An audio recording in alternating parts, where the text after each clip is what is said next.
Hi friends, സുഖമാണോ? ഞാൻ doctor രവികാന്താണ്.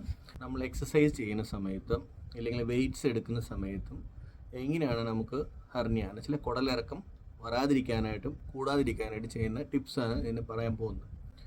നമ്മൾ സാധാരണയായിട്ട് ഒരു വെയിറ്റ് എടുക്കുന്ന സമയത്ത് വെയിറ്റ് നമ്മൾ ദേഹത്തിലോട്ട് എന്ന് വെച്ചാൽ അടുത്തായിട്ട് കൊണ്ടുവരുന്ന സമയത്ത് പ്രഷർ കൂടും. ആ പ്രഷർ കൂടുന്ന സമയത്ത് നമ്മളുടെ ശ്വാസകോശത്തിലുള്ള ലങ്സിലുള്ള എയർ പുറത്തോട്ട് ബ്രീത് ഔട്ട് ചെയ്യണം. അങ്ങനെ ചെയ്യുമ്പോൾ വയറിലുള്ള പ്രഷർ കുറയും. അതേപോലെ തന്നെ ഈ വെയിറ്റ് നമ്മൾ ബോഡിയിൽ നിന്ന് ഇറക്കുന്ന സമയത്ത് എന്നുവെച്ചാൽ ഭാരം കുറയ്ക്കുന്ന സമയത്താണ് ബ്രീത് ഇൻ ചെയ്യേണ്ടത്. എന്നുവെച്ചാൽ ഉള്ളിലോട്ട് ശ്വാസം വലിക്കണം. അപ്പോൾ ഈ ഒരു ബേസിക് ടിപ്പ് കറക്റ്റായിട്ട് ചെയ്ത് കഴിഞ്ഞാൽ ഈ ഹെർണിയ ഉണ്ടാകാനായിട്ട് സാധിക്കും. അതുപോലെ തന്നെ ഉണ്ടെങ്കിൽ അത് കൂടാതിരിക്കാനായിട്ട് സഹായിക്കും. സാധാരണയായിട്ട് നമ്മൾ വയറിൻ്റെ എക്സസൈസ് അബ്ഡോമിനൽ എക്സസൈസ് ചെയ്താലും പോലും ഇങ്ങനെ കാല് പൊക്കാനും അതുപോലെ തന്നെ അബ്ഡോമിൻ മേലോട്ട് പൊങ്ങുന്ന സമയത്തും അബ്ഡോമിനൽ പ്രഷർ കൂടി വരും. ആ സമയത്തും ബ്രീത് ഔട്ട് ചെയ്യണം. എയർ പുറത്തോട്ട് ബ്രീത് ഔട്ട് ചെയ്യണം.